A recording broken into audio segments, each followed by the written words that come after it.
حضرت شمس تبریز رحمۃ اللہ علیہ نے غضبناک لہجے میں فرمایا، آگ جیسی بے قیمت چیز نہیں دے سکے؟ میرے محبوب کے چہرے کو زخموں سے سجا دیا، آخر کیا جرم تھا اس کا؟ جانتے ہو اسے یہ کون ہے؟ بغداد کا شہزادہ ہے، میری خاطر دروازے دروازے بھیک مانگنے گیا، میں اس کے زخموں کو کیسے بھول سکتا ہوں؟ جب تک سارے شہر کے جسم آبلوں سے نہیں بھر جائیں گے اس وقت تک مجھے قرار نہیں آئے گا۔ یہ آپ کے مقام سے واقف نہیں، خدا کے لیے معاف کر دیجئے۔ ملتان کے عقل رکھنے والے حضرات نے اپنے ہم وطنوں کی سفارش کرتے ہوئے کہا، اور یہ بات آپ جیسے بزرگ کے شایان شان بھی نہیں۔ خیر، جب خدا کو درمیان میں لے آئے ہو تو معاف کیے دیتا ہوں۔ حضرت شمس تبریز رحمۃ اللہ علیہ نے مقامی لوگوں کی جماعت سے فرمایا اور پھر سورج سے مخاطب ہوئے، اپنی حرارت کم کر دے، پتہ نہیں یہ لوگ روز حشر کی گرمی کو کیسے برداشت کریں گے۔ پیارے دوستو، آپ رحمت اللہ علیہ کا یہ فرمانا تھا کہ سورج کی حرارت اعتدال پر آ گئی۔ دوستو، خدا ہی جانتا ہے کہ یہ واقعہ کس طرح پیش آیا تھا، مگر عوام ملتان کی گرمی کو اسی واقعے کا نتیجہ سمجھتے ہیں۔ اس بارے میں آپ کی کیا رائے ہے؟ کمنٹ سیکشن میں ضرور بتائیے گا۔ دوستو، یہاں پر شاہ شمس تبریز رحمت اللہ علیہ کے حوالے سے ایک مغالطے کا تذکرہ بھی کرتے چلیں، جس کے بارے میں جاننا انتہائی ضروری ہے۔ مشہور مورخ قاسم فرشتہ نے تحریر کیا کہ حضرت شمس تبریز رحمت اللہ علیہ اسماعیلی فرقے سے تعلق رکھتے تھے۔ اگرچہ کہ تاریخ میں فرشتہ ایک معتبر نام ہے، مگر حضرت شمس تبریز رحمت اللہ علیہ کے بارے میں اس کی روایت قابل اعتبار نہیں ہے۔ بعد میں آنے والے مورخین نے اپنی تحقیق سے ثابت کر دیا کہ شمس تبریز رحمت اللہ علیہ کے والد سید اصلاح الدین رحمت اللہ علیہ اس بزرگ کے خاندان سے تعلق رکھتے تھے جو فرقہ اسماعیلیہ کا امام تھا، مگر انہوں نے اپنا آبائی مذہب ترک کر دیا تھا۔ دوسرا یہ کہ مولانا جلال الدین رومی رحمت اللہ علیہ جیسے عالم فاضل انسان کبھی اس شخص کے ہاتھ میں اپنا ہاتھ نہیں دے سکتے جو ان کے عقیدے سے مختلف عقیدہ رکھتا ہو، اسی لیے حضرت شمس تبریز رحمت اللہ علیہ کو اسماعیلی کہنا صریحاً غلط ہے۔ دراصل یہ ان لوگوں کی الزام تراشی تھی جن کا ظاہر علم حضرت شمس تبریز رحمت اللہ علیہ کے روحانی کمالات کا متحمل نہیں ہو سکتا تھا۔ کہا جاتا ہے کہ حضرت شمس تبریز رحمت اللہ علیہ بابا کمال جندی کے مرید ہوئے، لیکن عام صوفیوں کی طرح پیری مریدی اور بیت واردات کا طریقہ اختیار نہیں کیا۔ سوداگروں کے انداز میں شہروں کی سیاحت کرتے رہتے، جہاں جاتے کسی سرائے میں ٹھہرتے اور پھر ایک گوشہ پکڑ کر مراقبے میں مصروف ہو جاتے۔ پیارے دوستو، روایات بتاتی ہیں کہ حضرت شمس تبریز رحمت اللہ علیہ کا ذریعہ معاش مزدوری تھا۔ آپ ازار بند بنتے تھے اور اسی کو فروخت کر کے روزی حاصل کرتے تھے۔ ایک بار مناجات کے وقت یہ دعا مانگی، الہی کوئی بندہ خاص ملتا جو میری صحبت کا متحمل ہو سکتا۔ عالم غیب سے اشارہ ہوا کہ روم چلے جاؤ، وہاں تمہاری مراد پوری ہو جائے گی۔ حضرت شمس تبریز رحمت اللہ علیہ اسی وقت چل کھڑے ہوئے۔ کونیا پہنچے تو رات کا وقت ہو چکا تھا۔ بربخ فروشوں کی سرائے میں اترے۔ صبح ہوئی تو آپ نے دیکھا کہ سرائے کے دروازے پر ایک بلند چبوترا تھا۔ شہر کے اکثر عمرہ اور صاحبان ثروت تفریح کے لیے اسی چبوترے پر آ بیٹھتے تھے۔ حضرت شمس تبریز رحمت اللہ علیہ بھی ایک گوشے میں بیٹھ جاتے اور خاموشی سے آنے جانے والوں کو دیکھتے رہتے۔ ایک دن مولانا جلال الدین رومی رحمت اللہ علیہ اسی راستے سے گزرے تو حضرت شمس تبریز رحمت اللہ علیہ چونک اٹھے۔ مولانا کے ہزاروں شاگرد تھے جو ہاتھ باندھے اور نظریں جھکائے اپنے استاد کے پیچھے پیچھے چل رہے تھے۔ دیکھنے والوں کو ایسا محسوس ہوتا تھا جیسے کسی شہنشاہ کی سواری گزر رہی ہو۔ حضرت شمس تبریز رحمت اللہ علیہ کے دل سے آواز آئی، یہی ہے وہ مرد خاص جو تیری صحبت کا متحمل ہو سکتا ہے۔ جب مولانا جلال الدین رومی رحمت اللہ علیہ چلے گئے تو حضرت شمس تبریز رحمت اللہ علیہ نے کسی مقامی باشندے سے پوچھا، یہ صاحب کون ہیں جو ابھی ابھی یہاں سے گزرے ہیں؟ بڑی شان ہے ان کی۔ یہ مولانا جلال الدین رومی رحمت اللہ علیہ ہیں۔ بتانے والے نے بتایا، یہاں کے سب سے بڑے عالم، کوئی شخص ان کے علم و فضل کی ہمسری نہیں کر سکتا۔ حضرت شمس تبریز رحمت اللہ علیہ نے اسی شخص سے مولانا روم کی خانقاہ کا پتہ پوچھا اور دوسرے دن مولانا کے کتب خانے میں جا پہنچے۔ پھر کتابیں جلنے کا وہ مشہور واقعہ پیش آیا۔ ملاقاتیں ہوتی رہیں۔ ایک دن حضرت شمس تبریز نے مولانا روم سے پوچھا، حضرت با یزید بستامی کے ان دونوں واقعات میں کیوں کر تدقیق ہو سکتی ہے؟ ایک طرف تو با یزید رحمت اللہ علیہ کا یہ حال تھا کہ آپ نے اس خیال سے زندگی بھر خربوزہ نہیں کھایا کہ پتہ نہیں سرور کونین صلی اللہ علیہ وآلہ وسلم نے اسے کس طرح کھایا ہے۔ دوسری طرف اپنے بارے میں فرمایا کرتے تھے، اللہ اکبر، میری شان کس قدر بڑی ہے۔ حالانکہ حضور اکرم صلی اللہ علیہ وآلہ وسلم تمام تر عظمتوں اور بزرگیوں کے باوجود فرمایا کرتے تھے کہ میں دن بھر 70 بار استغفار کرتا ہوں۔ جواب میں مولانا روم رحمۃ اللہ علیہ نے فرمایا، اگرچہ بایزید بستامی بہت پائے کے بزرگ تھے، لیکن مقام ولایت میں وہ ایک خاص درجے پر ٹھہر گئے تھے، اور اس درجے کی عظمت کے زیر اثر ان کی زبان سے ایسے الفاظ نکل جاتے تھے۔ اس کے برعکس رسالت مآب صلی اللہ علیہ وآلہ وسلم منازل تقریب میں برابر ایک پائے سے دوسرے پائے پر چڑھتے جاتے تھے، اس لیے جب بلند پائے پر پہنچتے تو پہلا پایا اس قدر پست نظر آتا تھا کہ اس سے استغفار کرتے تھے۔ دوستو، روایات بتاتی ہیں کہ مولانا روم رحمۃ اللہ علیہ کا جواب سن کر حضرت شمس تبریز رحمۃ اللہ علیہ بہت خوش ہوئے۔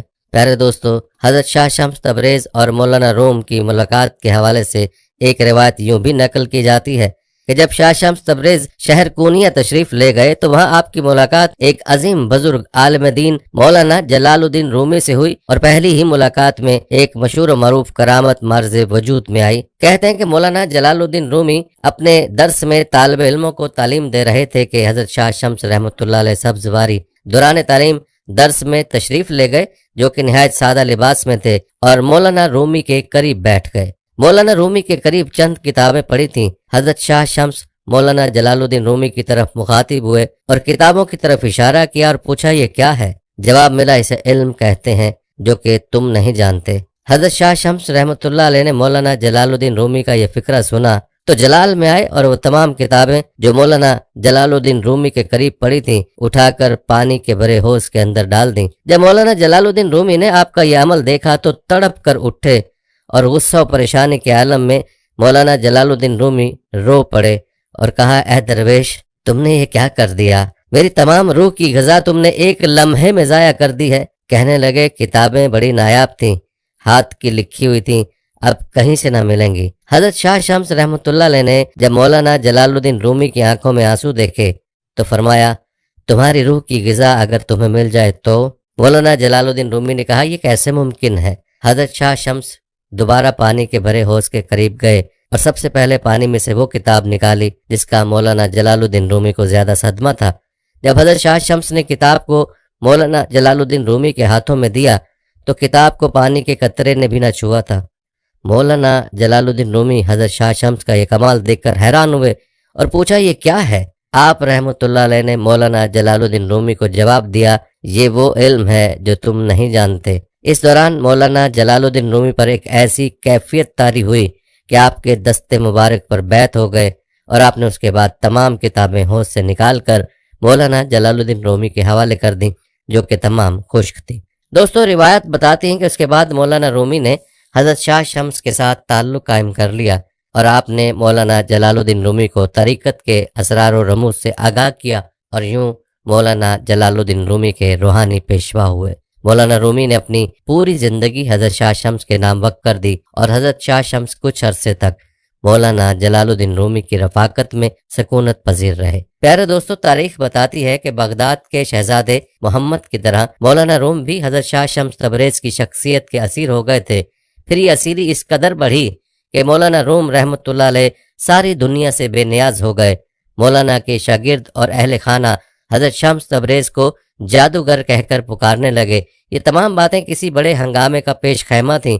حضرت شمس تبریز رحمۃ اللہ علیہ اس صورتحال کو زیادہ دن برداشت نہ کر سکے، اور پھر ایک رات جب تمام لوگ گہری نیند سوئے ہوئے تھے، حضرت شمس تبریز رحمۃ اللہ علیہ خاموشی کے ساتھ گھر سے نکل گئے۔ صبح جب مولانا روم بیدار ہوئے تو اپنے پیر و مرشد کو نہ پا کر مولانا کے دل پر قیامت گزر گئی۔ دیوانہ وار ہر طرف ڈھونڈتے پھرے، شہر کا گوشہ گوشہ چھان مارا، مگر حضرت شمس تبریز کونیا کی حدود سے بہت دور جا چکے تھے۔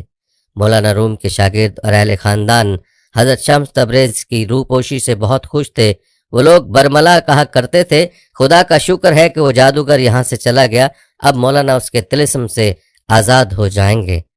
حضرت شمس تبریز رحمۃ اللہ علیہ کی گمشدگی کے بارے میں صرف ایک شخص سپہ سالار نے، جو مولانا روم کی خدمت میں 40 سال گزار چکے تھے، لکھا ہے کہ وہ فتنے کے خوف سے شب کی تاریکی میں کہیں چلے گئے تھے۔ اور یہ بھی کہا جاتا ہے کہ اس دور میں مولانا کے بعض انتہا پسند مریدوں نے حسد کی وجہ سے حضرت شمس تبریز رحمۃ اللہ علیہ کو قتل کر دیا۔ پیارے دوستو، آپ کو بتاتے چلیں کہ اخبار الصالحین کے مصنف کا بیان ہے کہ ایک بار حضرت شمس تبریز رحمۃ اللہ علیہ مولانا روم رحمۃ اللہ علیہ کے پاس خلوت میں بیٹھے تھے کہ کسی نے باہر سے آواز دے کر آپ کو بلایا۔ حضرت شمس تبریز رحمۃ اللہ علیہ نے مولانا روم کو مخاطب کر کے فرمایا، مجھے قتل کرنے کے لیے بلاتے ہیں۔ ابھی مولانا جلال الدین رومی صورتحال کو سمجھنے بھی نہ پائے تھے کہ حضرت شمس تبریز اٹھ کر باہر چلے گئے۔ 7 افراد آپ کے انتظار میں کھڑے تھے۔ جیسے ہی حضرت شمس تبریز باہر تشریف لائے، ان لوگوں نے آپ پر حملہ کر دیا۔ قتل ہوتے وقت حضرت شمس تبریز نے اس قدر زور سے نعرہ مارا کہ 7 آدمی بے ہوش ہو گئے۔ پیر و مرشد کی چیخ سن کر جب مولانا روم خلوت قدے سے باہر آئے تو حضرت شمس تبریز کی لاش موجود نہیں تھی، صرف خون کے چند قطرے فرش پر نظر آئے۔ بعض روایت میں آتا ہے کہ حضرت شمس تبریز کے قاتلوں میں مولانا روم کا بیٹا علاء الدین محمد بھی تھا۔ اس واقعے کے بعد مولانا روم نے زندگی بھر بیٹے کا منہ نہیں دیکھا۔ پھر کچھ دن بعد علاء الدین محمد ایک عجیب و غریب بیماری میں مبتلا ہو گیا۔ بیماری کے دوران اس نے عزیزوں کے ذریعے مولانا روم سے معافی طلب کی، مگر مولانا نے اسے معاف نہیں کیا۔ پھر کچھ دن بعد علاء الدین محمد شدید اذیت و کرب کے عالم میں مر گیا۔ مولانا روم نے اس کے جنازے تک میں شرکت نہیں کی۔ روایات کے مطابق حضرت شمس تبریز کا قتل کا یہ واقعہ 645 ہجری میں پیش آیا۔ پیارے دوستو، اس سلسلے میں یہ روایت بھی مشہور ہے کہ حضرت شمس تبریز کو قتل کر کے آپ کی لاش کے ٹکڑے ایک کنویں میں ڈال دیے گئے تھے۔ کچھ دن بعد مولانا روم کے دوسرے فرزند سلطان ولد کو خواب میں بشارت ہوئی۔ حضرت شمس تبریز فرما رہے تھے، میرے جسم کے ٹکڑوں کو کنویں سے نکال کر مدرسے کے بانی امیر بدر الدین کے پہلو میں دفن کر دو۔ چنانچہ ایسا ہی کیا گیا۔ دوستو، بعض مورخین کہتے ہیں کہ آپ قتل نہیں ہوئے بلکہ غائب ہو گئے اور پھر آپ کا کوئی سراغ نہیں ملا۔ پیارے دوستو، سوال یہ پیدا ہوتا ہے کہ پھر وہ کون سے شمس تبریز ہیں جو ملتان میں مدفون ہیں؟ بیشتر مورخین کا اس امر پر اتفاق ہے کہ یہ وہی شمس تبریز رحمۃ اللہ علیہ ہیں جو مولانا جلال الدین رومی رحمۃ اللہ علیہ کے پیر و مرشد تھے۔ پھر کونیا میں کون قتل ہوا؟ بہرحال ایسے بہت سے سوالات ہیں جن کا جواب دینا آسان نہیں۔ البتہ تاریخ میں موجود تمام روایتیں جو ملتی ہیں وہ آپ کے سامنے بیان کر دی گئی ہیں۔ دوستو، روایتوں میں ہزار اختلاف کے باوجود حضرت شمس تبریز مولانا روم سے ایک بار بچھڑے تو پھر دوبارہ نہیں ملے۔ اگرچہ دونوں بزرگوں کی یہ ملاقاتیں زیادہ عرصے تک قائم نہ رہ سکیں، لیکن جو کچھ ہونا تھا وہ چند مہینوں میں ظہور پذیر ہو گیا۔ حضرت شمس تبریز رحمۃ اللہ علیہ کی ایک نگاہ کا یہ اثر تھا کہ مولانا روم جیسے عالم آخری سانس تک اس مرد کلندر کی شخصیت کے طلسم سے آزاد نہ ہو سکے، مگر یہ ان کا خام خیال تھا۔ مولانا روم کی بے قراریاں کچھ اور بڑھ گئیں۔ راتیں پہلے بھی بے آرام گزرتی تھیں، اب مکمل بے خواب ہو گئیں۔ پہلے مولانا کے دل میں سوز و گداز پنہا تھا، اب آنکھوں سے بھی اس کا اظہار ہونے لگا تھا۔ شمس تبریز کو یاد کر کے اس قدر گریہ وزاری کرتے کہ لوگوں کو آپ کی حالت پر ترس آنے لگتا۔ اسی زمانے میں مولانا روم رحمۃ اللہ علیہ نے اس قدر دردناک اشعار کہے کہ انہیں سن کر اہل دل کی آنکھیں بھیگ جاتی تھیں۔ اس سلسلے میں ایک روایت یہ بھی ہے کہ حضرت شمس تبریز رات کے اندھیرے میں کونیا سے نکل کر دمشق تشریف لے گئے۔ مولانا روم کو اپنے مرشد کے فراق میں ایسا صدمہ پہنچا کہ سب لوگوں سے قطع تعلق کر کے گوشہ نشیں ہو گئے، یہاں تک کہ مریدان خاص کو بھی خدمت میں حاضر ہونے کی اجازت نہیں تھی۔ پھر ایک مدت کے بعد حضرت شمس تبریز نے دمشق سے مولانا کو خط لکھا۔ اس خط نے آتش عشق کو بھڑکا دیا۔ مولانا روم نے اس زمانے میں نہایت رقت امیز اور پر اثر اشعار کہے جن لوگوں نے حضرت شمس تبریز کی شخصیت کو ہدف ملامت بنایا تھا، انہیں سخت ندامت ہوئی۔ سب لوگ مولانا کی خدمت میں حاضر ہوئے اور معافی کی درخواست کی۔ پیارے دوستو، یاد رہے کہ اللہ والوں کی زندگیوں میں بڑے اسرار و رموز دیکھنے اور سننے کو ملتے ہیں، اور اس کے علاوہ مورخین کی روایات میں اختلاف کا ہونا بھی کوئی حیران کن بات نہیں، کیونکہ جس مورخ تک جو بات پہنچی اس نے ویسے نقل کر دی۔ تمام روایات میں زیادہ پائیدار روایت یہی ہے کہ شاہ شمس تبریزی رحمۃ اللہ علیہ کا مزار ملتان میں ہے، اور یہی روایت حقائق سے بھی زیادہ قریب تر ہے۔ جیسا کہ روایت کیا جاتا ہے کہ آپ رحمۃ اللہ علیہ کی وفات 28 صفر المظفر 675 ہجری کو ملتان پاکستان میں ہوئی۔ کہا جاتا ہے کہ آپ رحمۃ اللہ علیہ کے مزار مبارک کی اول تعمیر 677 ہجری میں ہوئی، جبکہ دوم تعمیر 730 ہجری میں کی گئی، اور اس کے بعد بھی اس کی تعمیر و توسیع ہوتی رہی ہے۔ آپ کو بتاتے چلیں کہ آپ کا مزار مبارک اور مزار کے گرد مسجد، امام بارگاہ اور صاحب مزار کی اولاد کی قدیمی راشگاہیں بھی موجود ہیں۔ پیارے دوستو، یہ تھا تذکرہ حضرت شاہ شمس تبریز رحمۃ اللہ علیہ کی زندگی کا اور ان کے حالات و واقعات کا۔ آئیے اب آپ کو شاہ شمس تبریز کے چند اقوال بتاتے ہیں جو زندگی کے ظاہر و باطن کو پاک کرنے کے حوالے سے ہیں، لہٰذا ویڈیو کو آپ نے سکپ نہیں کرنا۔ یہ اقوال آپ کو زندگی میں بڑا کام دے سکتے ہیں۔ آپ رحمۃ اللہ علیہ فرماتے ہیں، ہم خدا کے بارے میں جو گمان رکھتے ہیں وہ دراصل ہماری اپنی شخصیت کے بارے میں ہمارے گمان کا ایک عکس ہوتا ہے۔ اگر خدا کے ذکر سے ذہن میں محض الزام اور خوف ہی ابھرے تو یہ اس بات کی علامت ہے کہ خوف اور الزام تراشی ہمارے اپنے سینے کی گھٹن میں پنپ رہی ہے، اور اگر خدا ہمیں محبت اور شفقت سے چھلکتا ہوا دکھائی دے تو یقیناً ہم بھی محبت اور شفقت سے چھلک رہے ہیں۔ فرمایا، اپنے اقدار اور رسولوں پر ضرور یقین رکھو لیکن ان کو دوسروں پر مسلط مت کرو۔ فرمایا، اگر تم لوگوں کے دلوں کو توڑتے رہتے ہو تو کوئی بھی مذہبی فریضہ انجام دینا تمہارے لیے سود مند نہیں۔ فرمایا، ہر قسم کی بت پرستی سے دور رہو کیونکہ یہ تمہاری روحانی بینائی کو دھندلا دے گی۔ فرمایا، صرف اپنے رب کو اپنا مرشد حقیقی سمجھو۔ فرمایا، علم اور معرفت ضرور حاصل کرو لیکن ان علوم و معارف کو اپنی زندگی کا مقصد مت بناؤ۔ فرمایا، اس دنیا میں ہر کوئی کسی نہ کسی مقام پر پہنچنے اور کچھ نہ کچھ بننے کی جد و جہد کرتا ہے، حالانکہ یہ سب کچھ ایک دن اسے یہیں چھوڑنا پڑ جاتا ہے۔ فرمایا، ہم ایک برتن کی طرح ہیں، برتن پر خواہ کتنے ہی نقش و نگار کیوں نہ ہو لیکن اس کا کارآمد ہونا صرف اس خلا کی وجہ سے ہے جو اس کے اندر ہے۔ یہ خلا ہی اسے برتن بناتا ہے اور یہی خلا ہمیں بھی درست رکھتے ہیں۔ فرمایا، دنیا عمل اور اس کے رد عمل کے اصول پر قائم ہے۔ نیکی کا ایک قطرہ یا برائی کا ایک ذرہ بھی اپنا رد عمل یا نتیجہ پیدا کیے بغیر نہیں رہتے۔ فرمایا، لوگوں کی سازشوں، دھوکہ دہیوں اور چال بازیوں کا خوف مت کھاؤ۔ اگر کوئی تمہارے لیے جال تیار کر رہا ہے تو یاد رکھو کہ اللہ بھی خیر الماکرین ہے اور سب سے اچھا منصوبہ ساز ہے۔ ایک پتا بھی اس کے علم اور اجازت کے بغیر نہیں ہلتا۔ فرمایا، اللہ پر سادگی کے ساتھ اور پوری طرح یقین رکھو، وہ جو کچھ بھی کرتا ہے بہت خوبصورت طریقے سے کرتا ہے۔ فرمایا، خدا بہت باریک بین اور بڑا ہی کاریگر گھڑی ساز ہے، اتنا درست کہ زمین پر ہر چیز اپنے مقررہ وقت پر وقوع پذیر ہوتی ہے، نہ ایک لمحہ وقت سے پہلے اور نہ ایک لمحہ تاخیر سے، اور یہ عظیم گھڑی بغیر کسی استثناء کے سبھی کے لیے بالکل ٹھیک اور درست طور پر کام کرتی ہے۔ فرمایا، ہر ایک کے لیے محبت اور موت کا ایک لمحہ مقرر ہے۔ فرمایا، کوئی حرج نہیں اگر زندگی کے کسی بھی مرحلے میں ہم اپنے آپ سے یہ سوال پوچھیں کہ کیا میں اپنے طرز زندگی اور اپنی روش بدلنے کے لیے تیار ہوں؟ کیا میں اپنا آپ بدلنے کے لیے تیار ہوں؟ فرمایا، اگر دنیا میں ہماری زندگی کا ایک دن بھی گزرے ہوئے دن کے مساوی گزرے تو بڑی حسرت کا مقام ہے۔ ہر لمحہ، ہر آن اور ہر سانس کے ساتھ ہمیں اپنی تجدید کرتے رہنا چاہیے، نیا جنم لیتے رہنا چاہیے، اور نیا جنم لینے کے لیے ایک ہی طریقہ ہے، موت سے پہلے مر جانا۔ فرمایا، دنیا سے جب بھی کوئی چور ڈاکو رخصت ہوتا ہے اس کی جگہ لینے کے لیے ایک نیا شخص پیدا کر دیا جاتا ہے، اور ہر سالے اور ولی کے رخصت ہونے پر کوئی دوسرا سالے اور ولی اس کی جگہ سنبھال لیتا ہے۔ اس طریقے سے بیک وقت ہر شے تبدیل ہوتی جاتی ہے لیکن مجموعی حقیقت میں کوئی تبدیلی واقع نہیں ہوتی۔ فرمایا، محبت کے بغیر زندگی بے معنی ہے۔ فرمایا، محبت کا کوئی عنوان نہیں ہوتا، نہ ہی کوئی مخصوص تعریف، یہ تو ایک سادہ اور خالص چیز ہے بس۔ فرمایا، محبت آب حیات بھی ہے اور آتش کی روح بھی ہے۔ جب آتش آب سے محبت کرتی ہے تو کائنات ایک مختلف روپ اور نئے انداز میں ظہور پذیر ہو جاتی ہے۔ فرمایا، سچائی کا راستہ دراصل دل کا راستہ ہے، دماغ کا نہیں۔ اپنے دل کو اپنا اولین مرشد بناؤ، عقل کو نہیں۔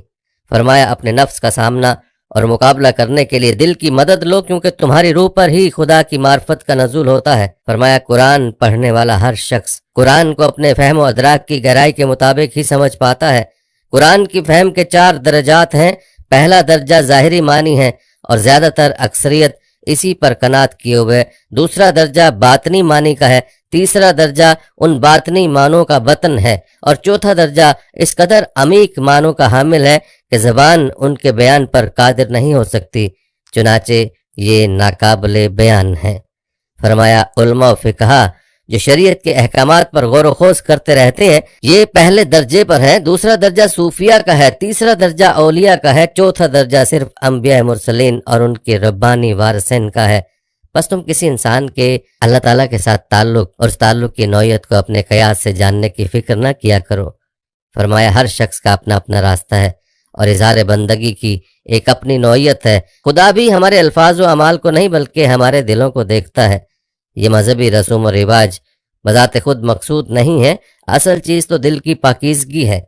فرمایا تم کائنات کی ہر شے اور ہر شخص میں خدا کی نشانیاں دیکھ سکتے ہو، کیونکہ خدا صرف کسی مسجد، مندر یا کسی گرجے تک محدود نہیں ہے۔ لیکن اگر پھر بھی تمہاری تسلی نہ ہو تو خدا کو کسی عاشق صادق کے دل میں ڈھونڈ لو۔ فرمایا عقل اور دل دو مختلف چیزیں ہیں۔ عقل لوگوں کو کسی نہ کسی بندھن میں جکڑتی ہے اور کسی چیز کو داؤ پر نہیں لگاتی، لیکن دل ہر بندھن سے آزاد ہو کر اپنا آپ داؤ پر لگا دیتا ہے۔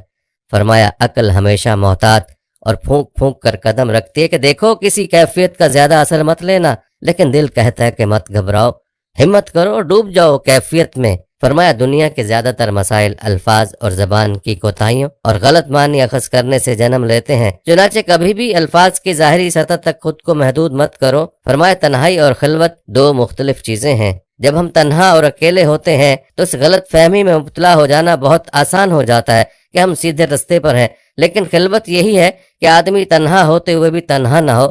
بہتر ہے کہ ہماری تنہائی کسی ایسے شخص کے دم قدم سے آباد ہو جو ہمارے لیے ایک بہترین آئینے کی حیثیت رکھتا ہو۔ فرمایا کسی دوسرے انسان کے دل میں ہی تم اپنا درست عکس دیکھ سکتے ہو، اور تمہاری شخصیت میں خدا کے جس مخصوص جلوے کا ظہور ہو رہا ہے وہ صرف کسی دوسرے انسان کے آئینہ قلب میں تمہیں دکھائی دے گا۔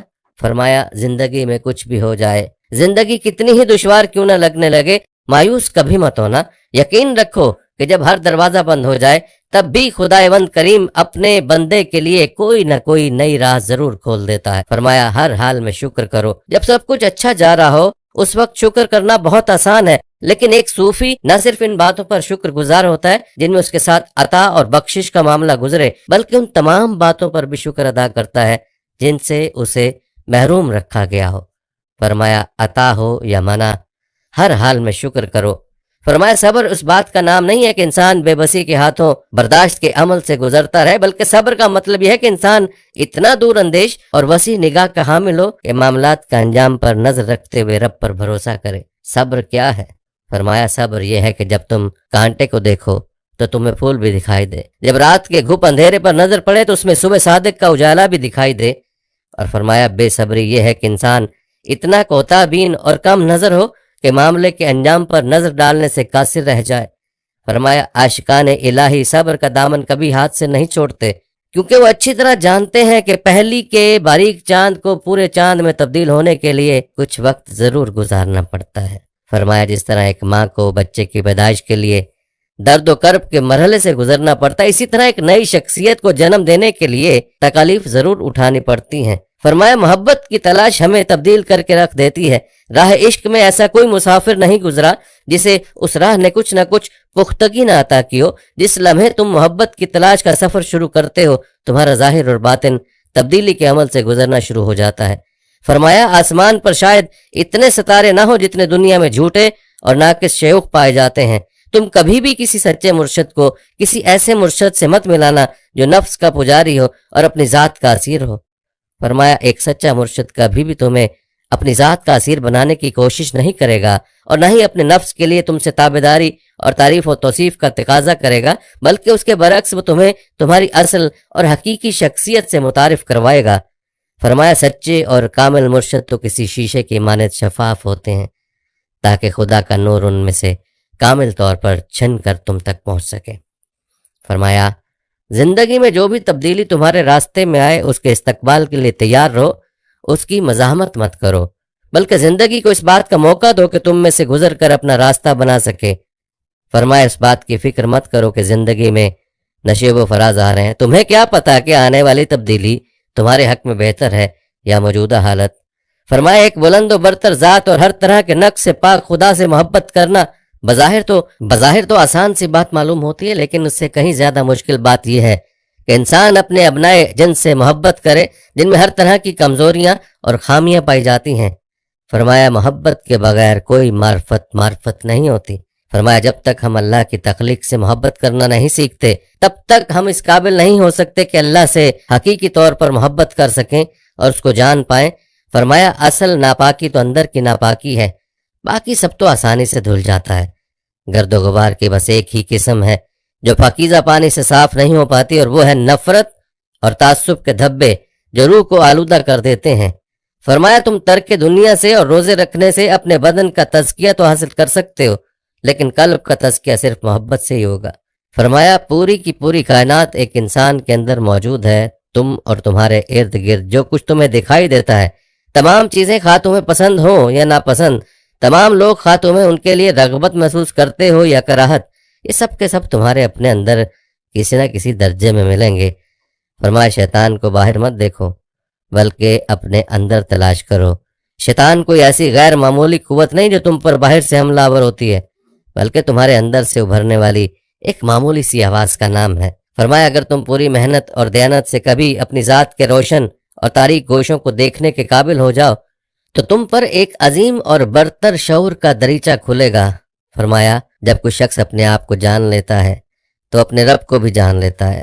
فرمایا اگر تم چاہتے ہو کہ لوگ تمہارے ساتھ اپنے برتاؤ کو اور رویے کو تبدیل کر دیں تو اس کے لیے پہلے تمہیں اس رویے کو تبدیل کرنا ہوگا جو تم اپنے آپ کے ساتھ روا رکھے ہوئے ہو۔ فرمایا جب تک تم اپنے آپ سے پورے خلوص سے اور پوری طرح محبت کرنا نہیں سیکھتے بہت مشکل ہے کہ تمہیں محبت نصیب ہو۔ فرمایا اس بات پر پریشان مت ہو کہ راستہ کہاں لے کر جائے گا، بلکہ اپنی توجہ اپنے پہلے قدم پر رکھو، یہی تمہاری ذمہ داری ہے اور یہی سب سے مشکل کام ہے۔ جب پہلا قدم اٹھا لیا تو پھر اس کے بعد ہر شے کو اپنے قدرتی انداز میں کام کرنے دو اور تم دیکھو گے کہ راستہ خود بخود کھلتا جائے گا۔ فرمایا بہاؤ کے ساتھ مت بہو بلکہ خود ایک لہر بن جاؤ جس کا اپنا ایک بہاؤ ہوتا ہے۔ فرمایا اس نے ہم سب کو اپنی صورت پر پیدا کیا، لیکن اس کے باوجود ہم سب ایک دوسرے سے مختلف اور یکتا ممتاز ہیں، کوئی بھی دو انسان ایک جیسے نہیں۔ فرمایا کوئی بھی دو دل یکساں طور پر نہیں دھڑکتے، اگر وہ چاہتا کہ سب لوگ ایک جیسے ہو جائیں تو ان کو ایک جیسا ہی بناتا، چنانچہ اب ان کے اختلافات کی توہین کرنا اور اپنے افکار کو دوسروں پر مسلط کرنے کی کوشش کرنا دراصل پروردگار عالم کی قضاء و قدر اور بلند پایہ حکمت کی توہین کے مترادف ہے۔ فرمایا جو کچھ بھی ہم کرتے ہیں اس میں اصل کردار تو ہمارے دل کا ہے، ہمارے اندر کا ہے، ظاہر کا نہیں۔ فرمایا صوفی لوگوں کو ان کے حلیے اور ان کے وضاقتہ سے نہیں جانتے۔ جب ایک صوفی کسی پر اپنی نگاہ جماتا ہے تو وہ دراصل اپنی دونوں آنکھوں کو بند کر چکا ہوتا ہے اور ایک تیسری آنکھ سے جو اس کے قلب میں ہے اس منظر کے اندر کا جائزہ لے رہا ہوتا ہے۔ فرمایا زندگی تو ادھار کی مانند ناپائیدار ہے اور اصل حقیقت کا ایک دھندلا سا خاکہ اور نقل ہے۔ فرمائے زندگی میں ہر قسم کی انتہاؤں سے دور رہو کیونکہ انتہا پسندی تمہارے اندرونی توازن کو بگاڑ دیتی ہے۔ صوفی اپنے رویوں میں انتہا پسند نہیں ہوتے بلکہ متوازن اور نرم ہوتے ہیں۔ فرمایا پروردگار کی سلطنت میں انسان کو بہت خاص مقام و مرتبہ حاصل ہے۔ اللہ نے خود کہا ہے اور میں نے اس کے اندر اپنی روح میں سے پھونک دیا، یعنی ہم میں سے ہر ایک کو اس قابلیت کے ساتھ پیدا کیا گیا کہ اس کا خلیفہ بن سکے۔ فرمایا اپنے آپ سے پوچھو کہ کیا تمہارے اعمال اس کے خلیفہ جیسے ہیں؟ فرمایا ہم پر لازم ہے کہ ہم اس رحمانی روح کو جو ہم میں پھونکی گئی ہے کو اپنے اندر دریافت کریں، پہچانیں اور اس کے ساتھ جئیں۔ فرمایا جنت اور دوزخ کے بارے میں فکر مند رہنا چھوڑ دو کیونکہ جنت اور دوزخ یہی ہیں اسی لمحہ موجود میں۔ فرمایا جب بھی ہم محبت محسوس کرتے ہیں جنت کا ایک زینہ طے کرتے ہیں، اور جب بھی نفرت، حسد اور جھگڑے میں پڑتے ہیں دوزخ کی لپٹوں کی زد میں ہوتے ہیں۔ فرمایا کیا اس سے بھی بدتر کوئی دوزخ ہو سکتی ہے؟ جب کوئی شخص اپنے دل کی گہرائیوں میں احساس پائے کہ اس سے کوئی بے حد غلط اور برا کام سرزد ہو گیا، اس شخص سے پوچھ کر دیکھو، وہ تمہیں بتائے گا کہ دوزخ کسے کہتے ہیں۔ اور فرمایا کہ اس سے بڑی بھی کوئی جنت ہو سکتی ہے جب کسی شخص پر خاص لمحات میں وہ سکینت نازل ہوتی ہے، جب اس پر کائنات کے دریچے کشادہ ہوتے ہیں اور انسان اپنے رب کے ساتھ قرب کی حالت میں ابدیت کے اصرار سے ہمکنار ہوتا ہو۔ پوچھو اس شخص سے، وہ تمہیں بتائے گا کہ جنت کیا ہوتی ہے۔